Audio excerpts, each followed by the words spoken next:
Assalamualaikum warahmatullahi wabarakatuh. Kali ini kita akan melanjutkan materi mengenai inventory. Inventory turnover disebut juga sebagai perputaran barang dagangan. Dalam istilah akuntansi, perputaran persediaan digunakan untuk mengukur berapa kali persediaan terjual dalam satu periode. Hal ini digunakan untuk melihat apakah bisnis memiliki persediaan yang berlebihan dibandingkan dengan tingkat penjualannya. Siklus ketika perusahaan memproduksi bahan mentah sampai terjual disebut inventory turnover. Beberapa rumus yang berkaitan dengan inventory. 1. Cara menghitung persediaan awal atau beginning inventory, yaitu dengan menentukan harga pokok penjualan menggunakan catatan periode akuntansi sebelumnya. Kemudian, kalikan saldo persediaan akhir dengan biaya produksi setiap item. Selanjutnya, tambahkan persediaan akhir dan harga pokok penjualan. 2. Rumus perputaran persediaan atau inventory turnover sama dengan cost of goods sold, disingkat COGS, dibagi average inventory in currency unit. Atau dengan rumus berikut ini, inventory turnover sama dengan net sales atau penjualan bersih dibagi average inventory at selling price atau persediaan rata-rata pada harga jual.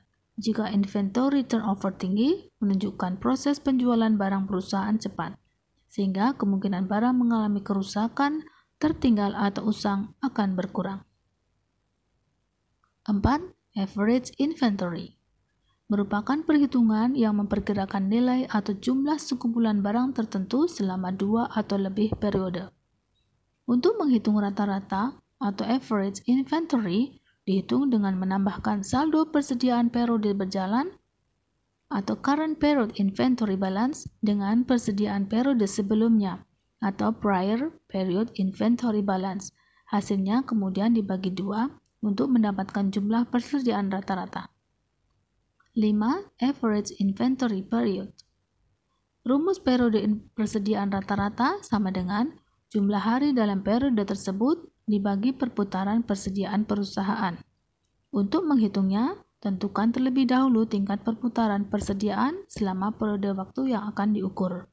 Contohnya, 1 tahun 360 hari dibagi 6 kali putaran sama dengan 60 hari. Rasio perputaran sama dengan 6 menunjukkan bahwa rata-rata persediaan telah kembali selama atau setiap 60 hari. Soal latihan. Sebuah CV berhasil menjual produknya dan mendapatkan penjualan sebesar 400 juta.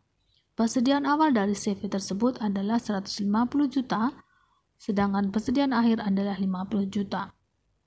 Dari data tersebut dapat dihitung rata-rata persediaan sama dengan persediaan awal ditambah persediaan akhir dibagi 2.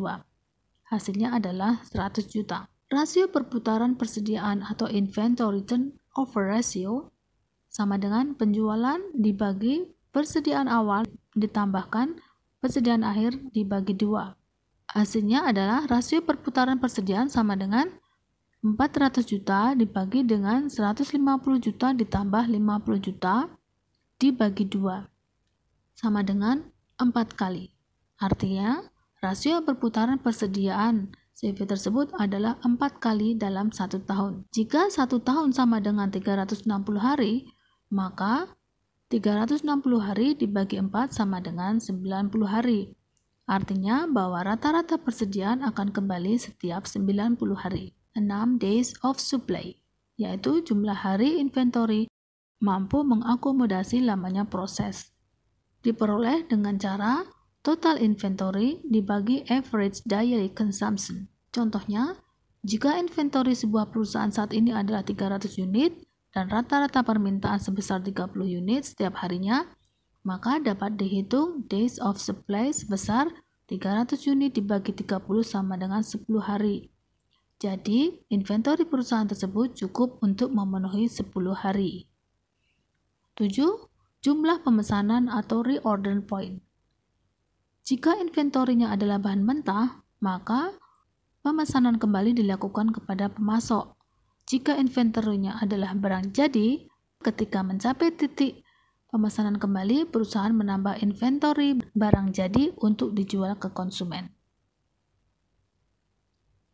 Metode pemesanannya 1.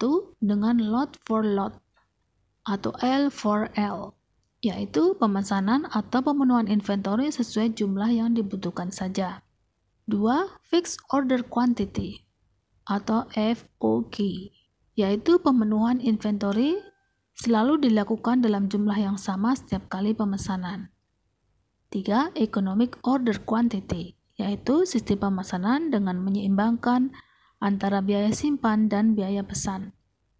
9. Safety stock, dibutuhkan ketika pengiriman inventory terlambat atau ketika stock out atau kehabisan inventory, sehingga perusahaan membutuhkan inventory pengaman atau safety stock untuk menjamin kelangsungan produksi. Metode untuk safety stock. Metode konservatif.